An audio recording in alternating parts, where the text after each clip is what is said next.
my assessment, in the assessment phase of my life. How do I address the issues that now can tell me what I need to do to close out this year strong? This is a critical portion. We're going to be talking about that. But the way to assess where you are right now prepares you for addressing the things that need to be changed, the things that need to be dealt with. The third part, I like to call it redress. That once you have assessed where you are, once you've determined what you need to do to right your ship, to put you in the proper direction to close out strong, then how do you redress? How do you set new goals? What do you do to now put some new goals in place that you act on right now? Not goals for next year, but goals to help you close out this year so that you'll be better prepared to start next year. And then part 4 is the commitment to action, to get it done, to work along, to work each and every day in every way. So let's look at this. Part 1, to face the facts, to assess your situation, assess where you are right now. And, you know, number 1, that really requires you to be honest with yourself.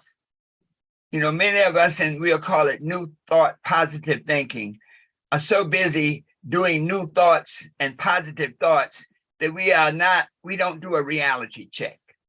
So I recommend that everyone on this call, everyone who hears this message, do a reality check right now. Because your reality check determines where you are right now, which then gives you the ability to put your success GPS into action to take you where you want to go. I love the Ben Franklin method. And what Ben Franklin would do, he would take a blank sheet of paper and he'd draw a vertical line down the center, and then a horizontal line about a quarter of the way down, almost like a cross. And on the left side, he would put victories. And on the right side, he would put lessons. And so what I'd love for you to do in order to assess where you are is write down all your victories. And the victories are the successful things that you did. Maybe you accomplished your goal of some income goals that you had for this year. Maybe you repaired some personal relationships with family or with friends. Maybe you got that advancement on your job. All of the victories, and pay attention to the little victories. Sometimes we get so involved with the big victories that we don't see those little victories, because over time, the little victories are the ones that really count, because they establish your content and your character. So once you list all, and I like to think of like your flowers, once you list all your flowers, all the positive things on that left side, then on the right side, list your lessons. Now, some people say victories and failures. There is no such thing as failure. There are only victories and lessons. Everything that happens to you is either a victory or a lesson on how to get better. Once you start to list your lessons, okay, did not achieve my financial goals, okay, did not repair the relationship with my family, did not get the advancement on my job. Once you list all those lessons down, then you look at this graph, this statement, and you add up all your victories and add up all your lessons. Now, if you have more victories than lessons, then that says you've been doing a good job. And I'll tell you this, those of you who have the fortitude and the commitment to show up every morning at 8 a.m., trust me, you're at the head of the line. I guarantee you will have more victories than lessons. So when you have more victories than lessons, you simply make some minor adjustments. You say, okay, let me do a little better planning. Let me, in my to-do list each day, let me deal more with the higher priority items. So you identify your victories. Now, if you have more lessons than victories, then that's a sign that you need to take drastic action. And that drastic action says, you know, what were my goals for last year? What did I not accomplish? Wow, what do I need to do to fix that? That a key point of this is when you look at the facts of your reality right now, you face those facts and you make a very clear blanket decision that says this: I am where I am because of my thoughts, my emotions, my habits, and my relationships. And so with this assessment program, now you look at what you did do and what you did not do, and now you have a good indication of where you are. Then you move on to step 2. Having assessed your situation, you say, now what do I have to do to fix it? And so in this assessment situation, sometimes I think of it as like setting the sails for change. When you're in a sailboat, everybody who has the same wind blows on on all the ships. Some ships, the wind will blow over. Some ships, the wind will blow back. Some ships, the wind will push ahead. And the difference is the set of the sails. So the set of the sails is like your attitude, your mindset that you have to now recreate, have to adjust so that you can take advantage of the winds of change. So in this second stage, in this addressing phase, you start now and say, well, what were my goals for last year? Am I happy with my performance? Most of us are not happy with our performance. Most of us say, man, I could have, did have, should have. If you are happy with your performance, give yourself a pat on the back and say, how can I improve? That's one of those questions. When you look at where you are, so what can I do now to improve my performance? Notice, operative word now, not what can I do next year? What can I do now to improve my performance? What must I do now to improve my performance? What will happen if I improve my performance right now? Where will I be at the end of this year if I make those calls that I know I need to make? Where will I be at the end of this year if I build those relationships that I need to build? And then ask that this other question will knock you down. What will not happen? Okay. Let's even put it more. What will happen if I do not improve my performance? What will happen if I do not make the financial changes right now? What will happen if I don't restore the relationships? What will happen if I don't advance on my job?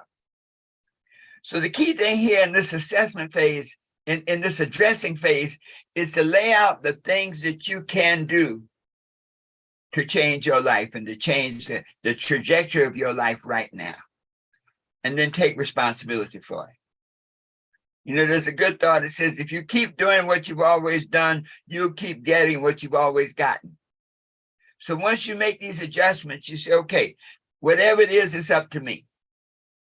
I take full responsibility for my life right on down to the end of this year and into the beginning of next year. And then you act accordingly. You realize that for things to get better, you must get better.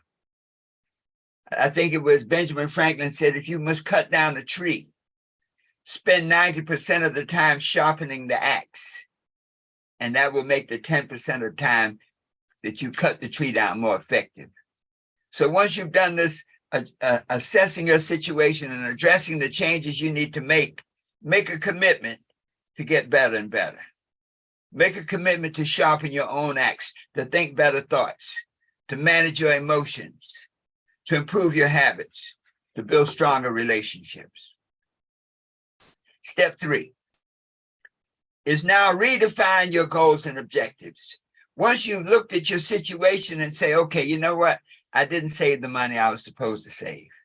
So in order for me to get closer to my goal, the goal that I had set at the beginning of the year, I got to sacrifice. So between now and the end of the year, I'm not going out. I go out and eat out maybe two times a week. And these days, 2 people eating out, you're going to spend at least $50. Twice a week, that's $100. Okay. That's $400 a month. You have roughly 2 months before the end of the year. That's $800 now. Say, if I just choose not to go out, that'll be one of my goals now, not to go out to eat and to eat at home. So start to redefine your goals, redefine your vision. Spiritually, the Bible says, where there is no vision, the people perish. So if you don't have definite, specific goals for what you must accomplish between now and the end of the year, this will just be another year that slipped away into procrastination and delay. You got to write them down. In the Bible, Habakkuk says, write the vision, make it plain upon tablets. If you don't write it down, you can't run. The rest of that scripture says, write the vision, make it plain upon tablets, that he may run that readeth it. That's a plan. For the vision is yet for an appointed time. But in the end, it shall speak, it shall not lie. Though it tarry, wait for it, because it will surely come to pass. And so this is saying, once you look at the new goals that you have between now and the end of the year, to write them down. And simply the fact that you wrote them down means that you have already put into motion the vibration for their realization. The goal itself has an appointed time. You may have a goal now. For example, you may have a goal that says, I want to get a degree in a year, in 2 years. So, well, what does that mean now, these last 50, 60 days of the year? That means there's something you can do right now to bring about that goal a year from today, or 2 years from today. And this is the key, folks. Your goals must be smart. Smart, S, specific. If you say, my goal is to be happy, what does that mean? How do you know when you're happy? Maybe happiness means a certain amount of money. Well, then that becomes your specific goal. My goal is to be healthy. What does that mean? Maybe that means I have energy. I'm not tired all day. I'm getting around. What does that mean? It means you got to eat better. You have to exercise. So your goal must be specific, number one. M, it must be measurable. You can't measure happiness, but you can measure the things that constitute your happiness. A, it must be set in advance. Right now, where we are, we're setting a goal for the end of the year. We're beginning to set goals for next year. Must be set in advance. Aura, it must be realistic. And realistic simply means that realistic based on where you are right now. You can set a goal that you can't achieve right now and become frustrated. That goal, those of you who go to the gym, you don't walk in the gym if you've never been in the gym in the last 20 years and snatch and jerk 250 pounds. Okay. So that may be an unrealistic goal for today, but it may not be unrealistic for 90 days from now, to give yourself a chance to build up to it. And then finally, your goal must cover a certain time period. If you don't put a time on it, then you'll take forever. If you don't put a time on it, you'll procrastinate and it will not get done. And then finally, point 4. Once you have defined your goals and made them very clear, you got to take action. You got to be committed to do whatever it takes for as long as it takes. You have to take that list of things that you have to do and be committed to get them done. When you begin to take action, in our book, in the 12 Universal Laws of Success, chapter 7, I always ask people, what's the most important chapters of the book? And they give you 2. They give you the 7th, which is the law of action, and they give you the 3rd, which is the law of vision. So the vision gives you the plan, it gives you the goal, and the 7th gives you the plan and how to achieve it. This commitment to action says that you have the ability to change. Be not conformed to this world, but be you transformed by the renewing of your mind, so that whatever your condition that you determine in your assessment, you must know in your heart that you have the capacity to change it. And all you have to do is take action to get it done, to do it with all your might. The scripture says, whatsoever your hand findeth to do, do it with all your might.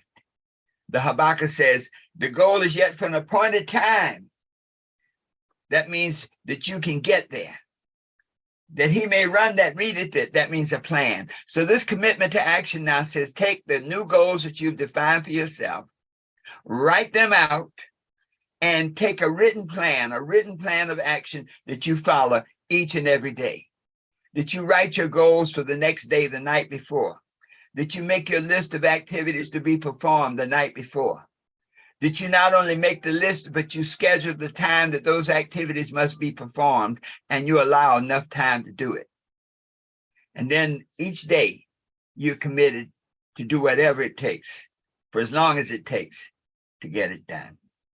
When you have the commitment to action and you put it into play, that you really, really do it, then you get to the end of each day. You start out each day. I used to have a teacher, and we had a 21-day project. And that 21-day project said this: we had to take a symbol of our lives. And I went out and I bought this beautiful brass chalice, a cup, like a wine cup, beautifully polished, a brass cup. And in the morning, you would say, today is my day for greatness. And I do whatever it takes to make my dreams come true. And you set your cup up. I'm open for business.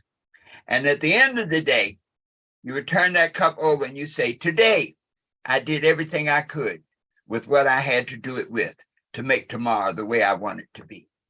And the exercise was to do it for 21 days to get you into the habit of writing your plans the night before, to get you into the habit of making your list of things the night before, and then to get you into the habit of operating full out, flat out all day long, so that at the end of the day, you can say with affirmation and with feeling, I did everything I could to make tomorrow the way I want it to be. There was one caveat, that if you missed one day, you had to start over. Let me tell you something, folks. Do you know it took me almost 2 months to hit those 21 days? Because it was the weirdest thing. And you may find this, that when you start to do things, when you start to create, when you're getting some momentum, it seems like the moment you get closer to victory, all the negative things show up, all the negative people show up, all the obstacles show up. I got right there on the 19th day, went out hanging. In New York, there was a club called The Cellar. Went out to the Cellar for dinner, ran into some friends. There was a party downtown. We went to the party. We went on and on and on. And anyway, about 4 o'clock in the morning, I'm downtown at some party and whatnot. And I realized that I had not done my exercise for that night. And not only that, my cup was back home. You know how badly I felt? I had to start over. And see, you're the one, you're the scorekeeper. If you lie to yourself, all is lost. After that, the 19th, right at the very end, all I had was 2 more days and I blew it. But the key to growth is when you have those kind of failures, disappointments, and obstacles, you buckle down. You put your feet on the ground. You say, if it's to be, it's up to me. I can do this thing. You get wiser. What I decided to do after that was I kept my chalice with me. I kept it in my briefcase instead of on my dresser. So wherever I went, when I left home, I took my chalice with me so that if for some reason I did not get back home, I could still fulfill my commitment. So to wrap it up, folks, this is your opportunity, this day, these days, to close out this year stronger than ever before, knowing that when you start next year, you start where you ended this year. So it's a divine and incredible opportunity for you now to be honest with yourself and assess your present situation. Look at your wins, your victories, and look at the lessons. And then step 2, make the necessary adjustments. Make the changes in your plan, make the changes in your attitude, make the changes in your habit, make the changes in your relationship. And then set new goals, clearly defined, written, not just written in words, but written in feeling, so that you can feel it, you can smell it, you can touch it, you can taste it. And then finally, be committed to take action, to operate flat out between now and the end of this year. There may be sacrifices. There may be people you can't hang out with.